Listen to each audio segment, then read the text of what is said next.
In my speech today, I talk about quite a few brands like Starbucks and Dell, Best Buy, Intuit, TurboTax. And these are companies that are doing a great job at using social technologies to develop different types of relationships. But I also, in the book, point out Cisco. And I use them in a lot of chapters, not because they're necessarily best in class, but because they're right in the middle of this struggle, of this transformation of the organization, which I think is actually even more admirable, because open leadership is really hard. And when you're trying to transform an organization, especially one as big as Cisco, and involved in as many differences and constantly changing and growing, it is a huge leadership issue and something that they are struggling with every day. But I think they're making a tremendous amount of progress, not only in terms of using it internally, but also using it with their customers and developing the new relationships they need to put in place.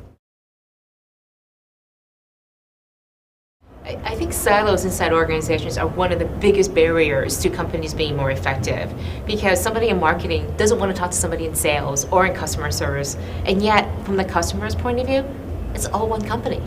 And so why should I have to start over and over again explaining my problem to different organizations, and why do I feel like nobody truly understands me? It's because the company doesn't look at me as a single customer. So I think these social technologies allow people who do the real work inside an organization to find the other people who do the real work, and to be able to collaborate much quicker, much more seamlessly, and with little friction in a way that they couldn't do it before.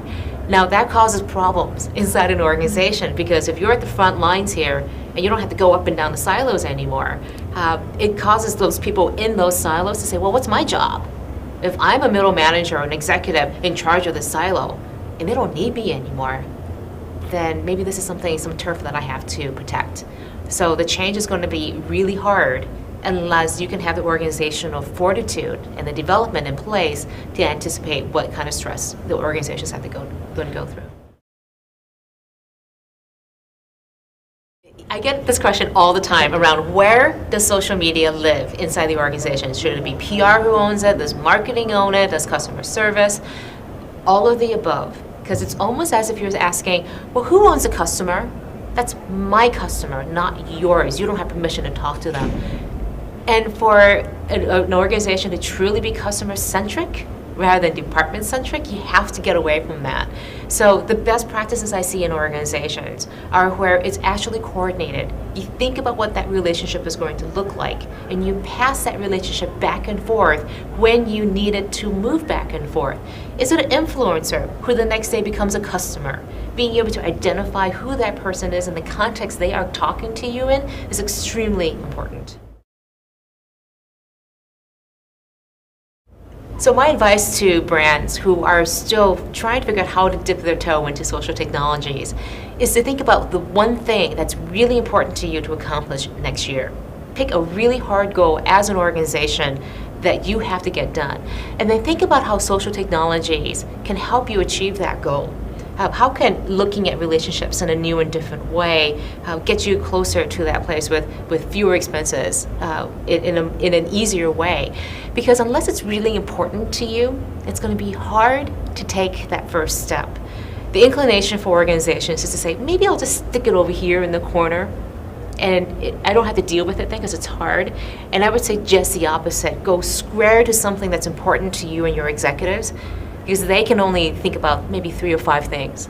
And if it's not one of those 3 or 5 things, your social media efforts will not gain traction. I would say the same advice applies to brands who are very deeply engaged in social media. I find just the opposite happening. They're scattered in so many different areas that there's no consistency, there's no weight, there's no bearing in direction to those efforts.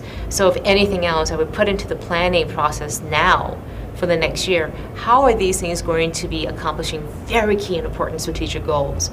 Because unless you have that relevance, you will not get the support, you will not get the funding, your social media efforts will just sort of linger and just really not move forward to the extent they could.